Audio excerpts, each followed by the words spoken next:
I'm Spencer Levy, and this is the Weekly Take.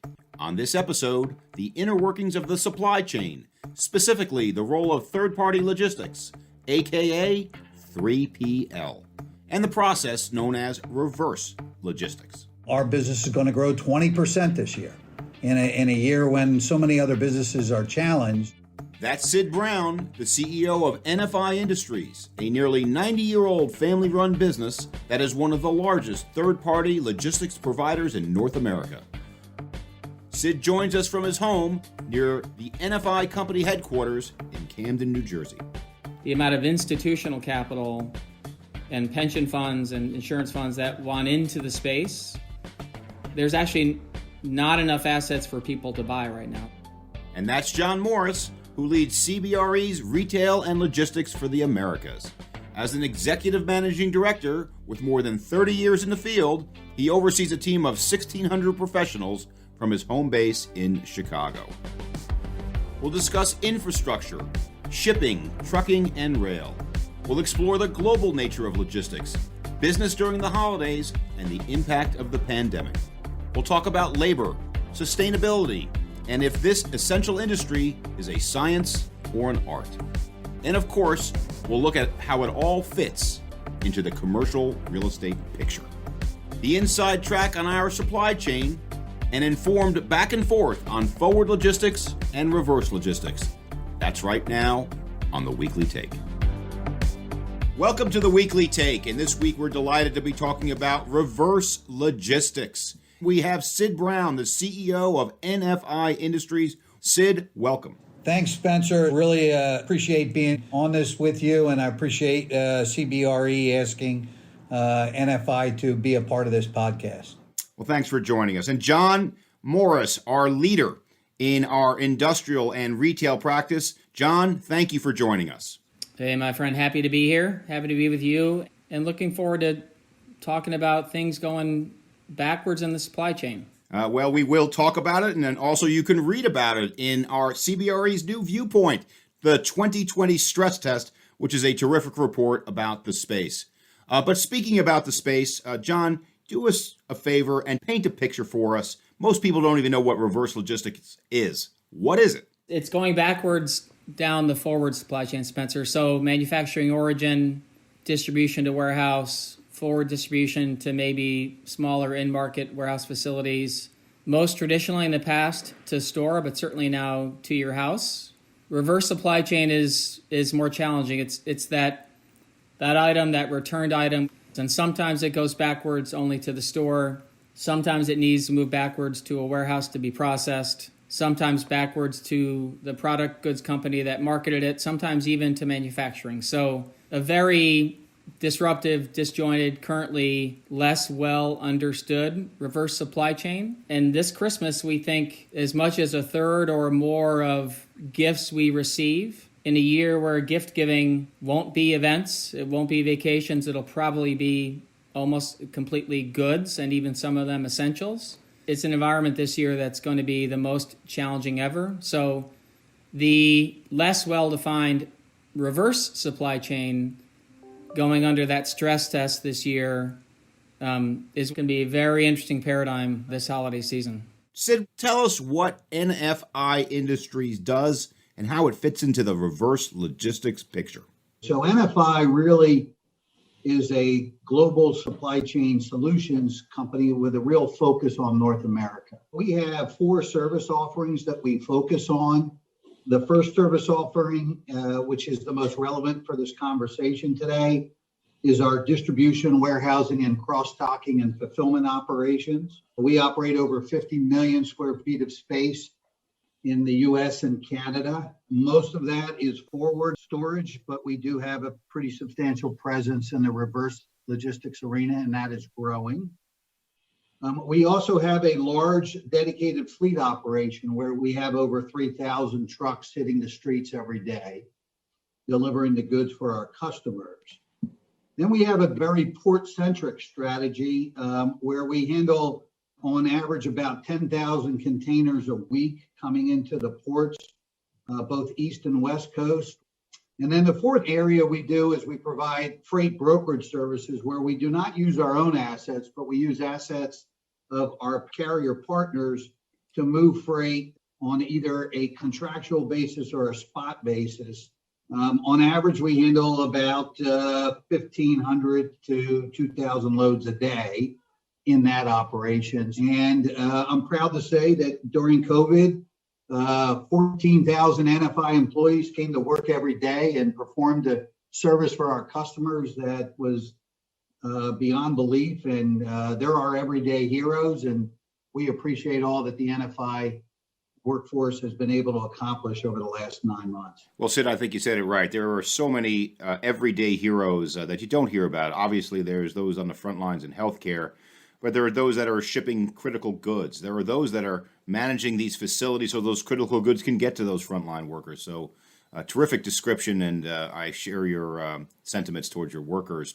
So, John, if I were to describe logistics, I would call it science. And the reason why I would call logistics science is because the technology is there to be able to measure where goods are going, how quickly, through which mode. But reverse logistics is art at this point. While it's getting better from a scientific standpoint, it is certainly not there yet in terms of its efficiency. Would you agree with that characterization, John? So, Spencer, I think you're calling it art because it's not science, and that's fair. If it's art, though, it's probably like Sidney Pollack, and it's, spots against the wall. It's really imprecise because it's a business that we don't have any forecast for. The forward supply chain, heavily understood, data-driven, led by experts for decades, that's a science, right? And that uses all kind of predictive analytics to know where something is going and needs to be and how it gets there through companies like Sid's.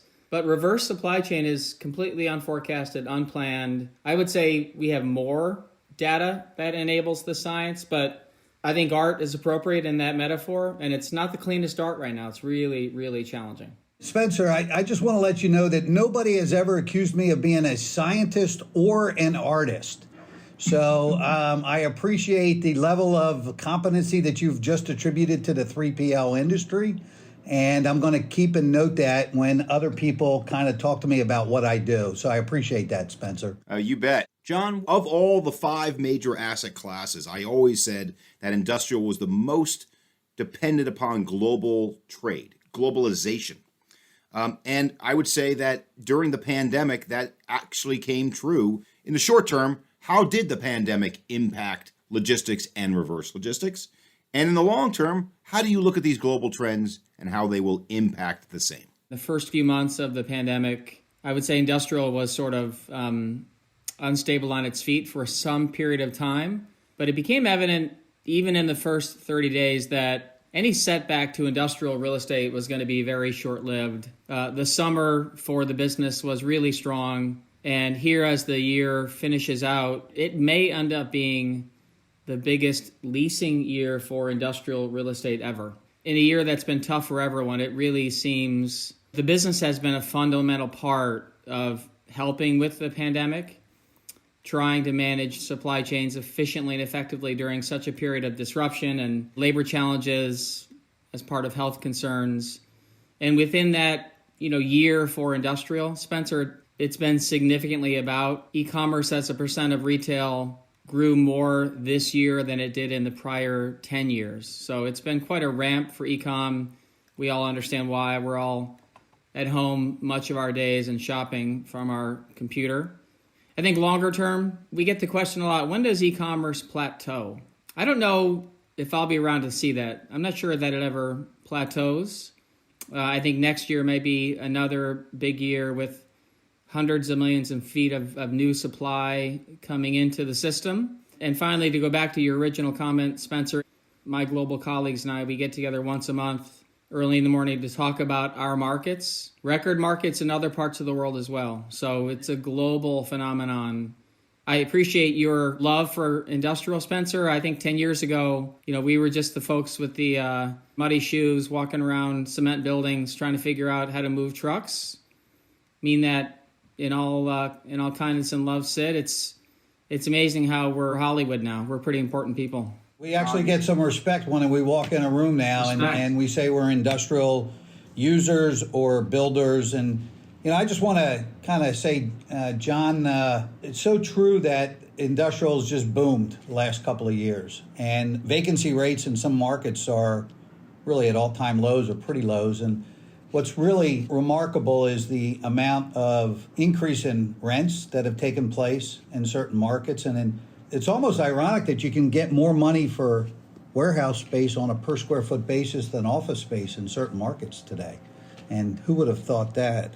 But one of the biggest things that is presenting a problem for folks like ourselves that are users or developers of space is there's a shortage of labor out there to actually operate. And when we're talking about reverse logistics, which is a very complex part of the supply chain, it is very labor intensive. And so therefore, it puts further pressure on the users to be able to figure out where they should locate their facilities based on labor availability. And sometimes it will cost a little bit more from a transportation standpoint simply because they'll get a better availability and source and supply and cost of labor. A couple trade-offs you're mentioning there. First is proximity and labor compared to cost of transportation if you move to a different location where you might find more labor. But then that trade-off between labor and capital, where when labor is in short supply and less productive, we need more capital to take the place. That capital is expensive, right? So I think in the past, the idea that this much capital would be invested in a category that wasn't as well known and wasn't as fundamentally necessary limited the amount that the space was invested in. And as Spencer knows, this is now an institutionally viable, well-known, well-understood, freely traded, liquid asset class. And that's been the biggest change over the last 5 years is how the amount of institutional capital and pension funds and insurance funds that want into the space, there's actually not enough assets for people to buy right now. And Sid's company, who has known the space for decades, has been an investor in the space. They've seen the value of the space, both in terms of an operator and as an owner. It's just going to be interesting to see what happens, though, with labor. Sid's on to what has got to be the biggest risk factor in our space is people, is labor. So the sustainability of reverse logistics, given the challenges of labor, given the challenges of margins, how do you look at that?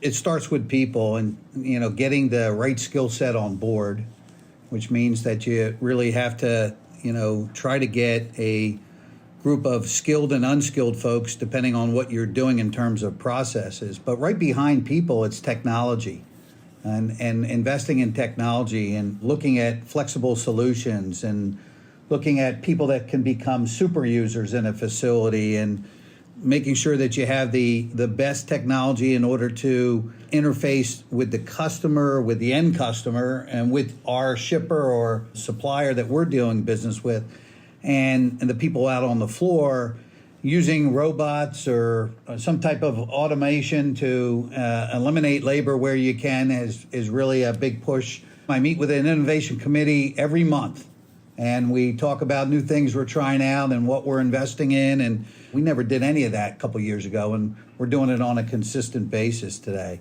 At the end of the day, when you're in the reverse logistics business, what you really want to do is come up with a proven value proposition to our customers and to the consumer that makes it easy, makes it affordable, and maximizes the recovery of the good in terms of whether it goes back in stock, whether it gets repaired, whether it gets liquidated, whatever that might be.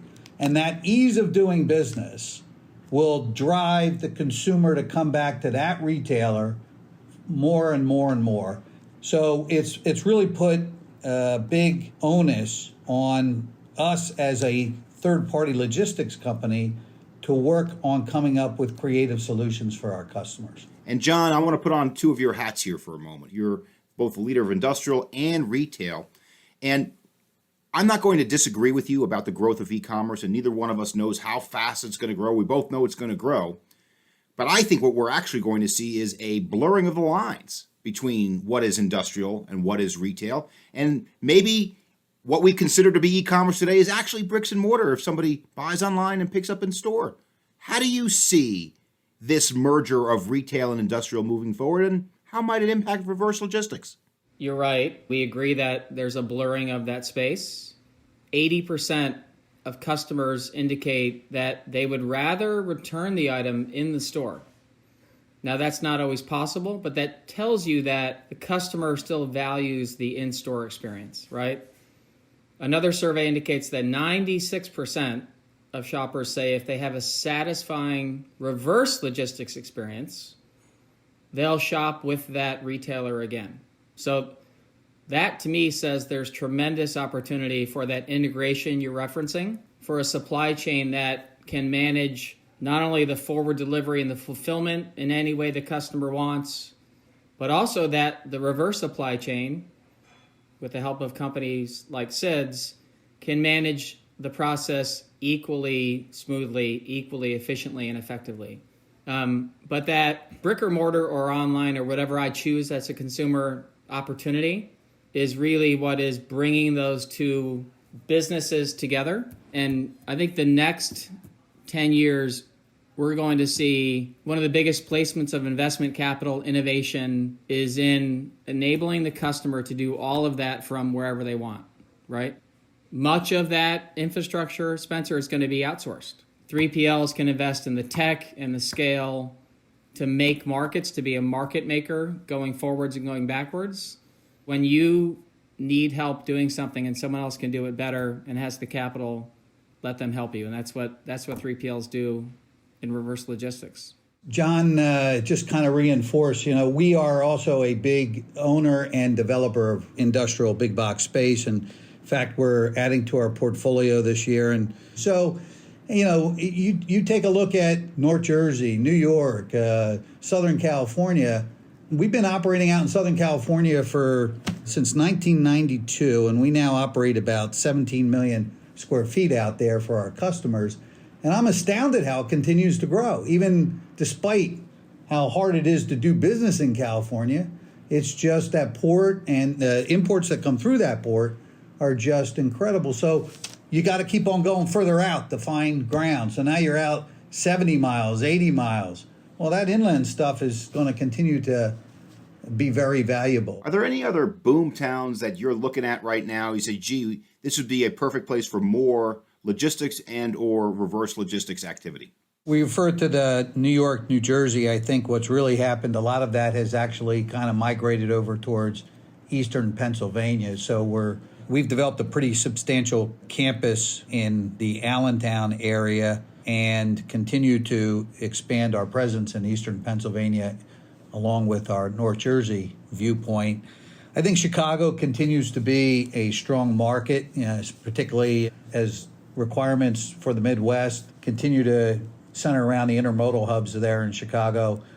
We think that market will continue to be strong. And then, lastly, I'd say that we're pretty bullish on the Dallas-Fort Worth area in terms of being a great marketplace. We're real excited to continue to expand our presence down there in Texas. Well, thank you, Sid. And if I might give an unsolicited plug, next time you're in Allentown, please go to Yakko's Hot Dogs. Oh. Fantastic. I know Yakko's is right at the end of the street where our truck terminal is. And I've had a few Yakko's in my life, Spencer, so I know exactly what you're talking about. Let me pull the lens way back. Your family has been in this business for a long, long time. And I would like to know from your perspective, how'd you get into this business?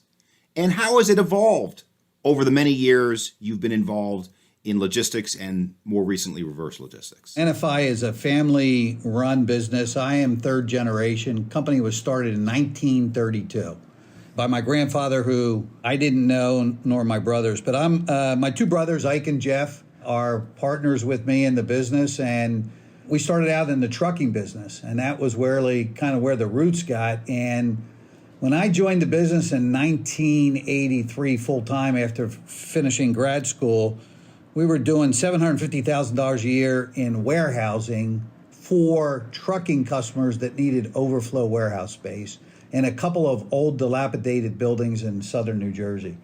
But that's the start that my dad, had gone in a direction of, warehousing and trying to, start a multifaceted business. But we saw the opportunity to kind of grow the business, my brothers and I, in terms of looking at more than just being in the trucking business. You know, I'm proud to say today that our business is one of the top 3 or 4 largest family-run third-party logistics companies in North America. Our business is going to grow 20% this year. In a year when so many other businesses are challenged, we've been very, very fortunate and lucky to be on the right side of COVID, because our customers that we have been with for years and years, and the new ones that we've been able to get, have been very loyal, and we've been very, very dedicated to making sure we can adapt to the changes that they're seeing in the marketplace.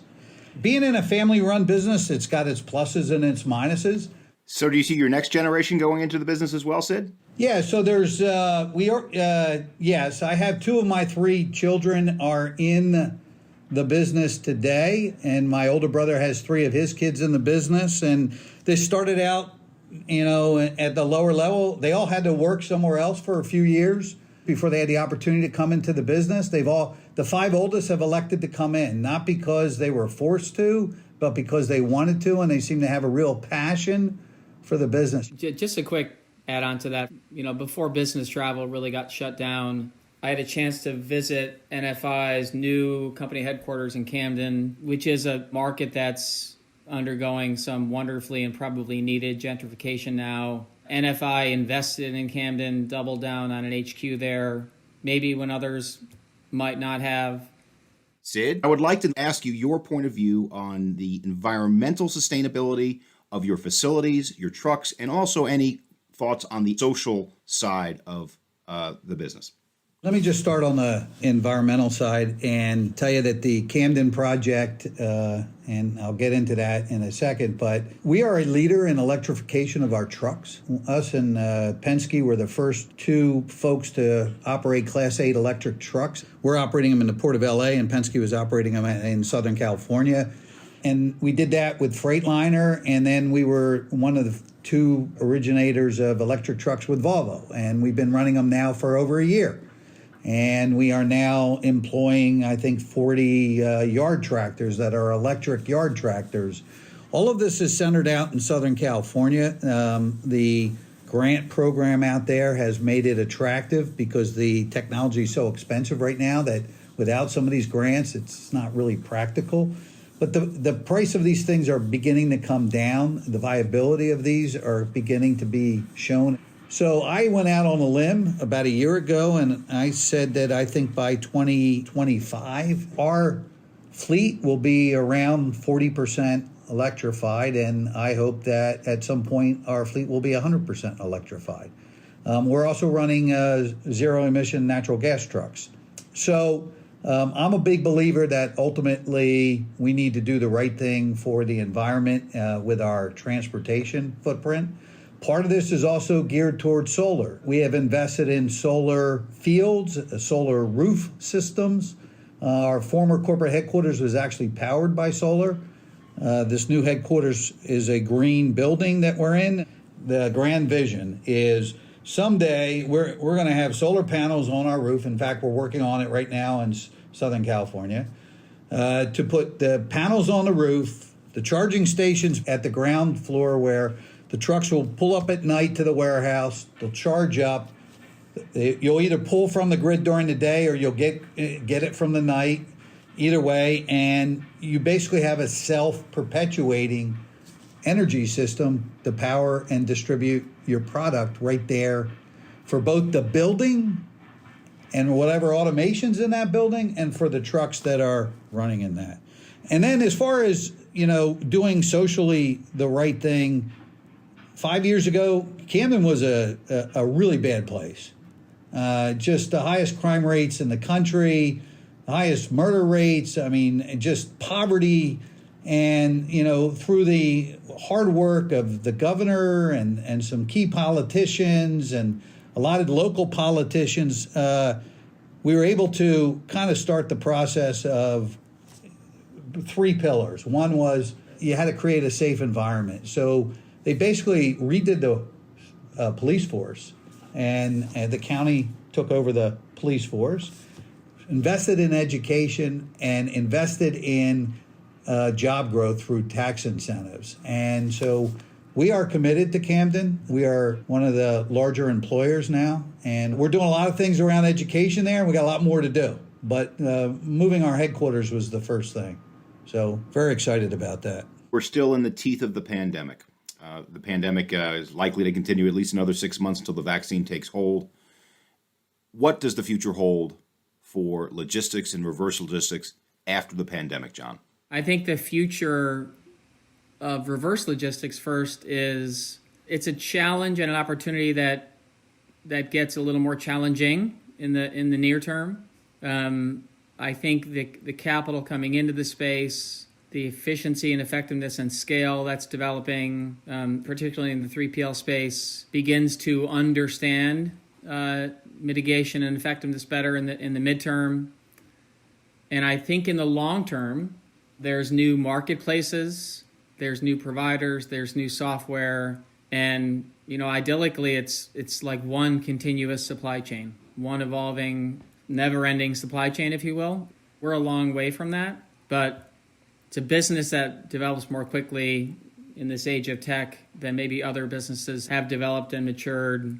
Not as much time between now and then as there was between Sid's granddad and where Sid sits today. So happens over maybe a couple fewer decades than that. So I wish I was about 20 years younger, because the landscape ahead just seems so exciting and so many opportunities. And I don't think people are going to return to the bricks and mortar like they did before. I think there'll be a slight return. I think people will go back. But I think fundamentally, structurally, people have gotten used to this idea of taking deliveries at home or, wherever they take them, at the office, or they can order online and pick up at store. So consumer habits have definitely changed in the future. What that means is that we won't have this skyrocketing growth, but we're going to continue to see growth in online purchases. And for every online requirement, it's like 3 times the amount of warehouse space required than it is for a bricks and mortar. So industrial space, I see over the next, 3 to 5 years is going to continue to be pretty damn strong. And it all revolves around people. So I believe that one of the things that hopefully is going to continue to happen is 15 years ago, there were hardly any supply chain programs in the universities in this country. Today, there's lots of them. There's going to be a lot more of them. And I think there's going to be a lot more folks coming into these programs today that are diverse. And we're going to have a real change in what this profile looks like going forward in terms of who's managing these businesses, who's seeking careers in these businesses. So I see that as a fundamental change from where it's been the last 20 years. And I'm excited about that. I'm proud of the fact that I got lucky, and I also had some strategic foresight to say, hey, where we were going a few years ago, I didn't think it would explode like it has, quite frankly, but we were in the right place at the right time. And sometimes it's really very fortunate to be lucky. But I also think we have excellent people that know how to execute, and I'm excited for the prospects for NFI in the future. Well, on behalf of the Weekly Take, Sid Brown, the CEO of NFI Industries. Sid, terrific job today. Thank you so much for joining us. Thank you, Spencer. It's been a real pleasure being on a panel with a scientist or an artist in the form of John. And I just want to thank the entire CBRE network for all that they have done working with NFI and my brother Jeff and our team, our real estate team, and in terms of allowing us to grow and be really good partners together. So we appreciate that. Yeah, that got you, Sid. Thank you. Thank you very much. And John, thank you for being here as well. You were a terrific guest. Thank you, John. Yeah, thank you, Spencer. Great job. Thanks. To learn more about today's topic, read CBRE's new report on the sector, U.S. Industrial and Logistics, Reverse Logistics Stress Test 2020. You can find it on our website, along with more information on our show. Check out cbre.com/theweeklytake. We'd also love your feedback, so if you found us on Apple Podcasts, Spotify, or another platform, please subscribe, rate, and review us wherever you listen. Thanks for joining us. With the holidays upon us, we look forward to bringing you some special episodes over the next few weeks, so stay tuned for those. Until next time, I'm Spencer Levy. Be smart, be safe, be well.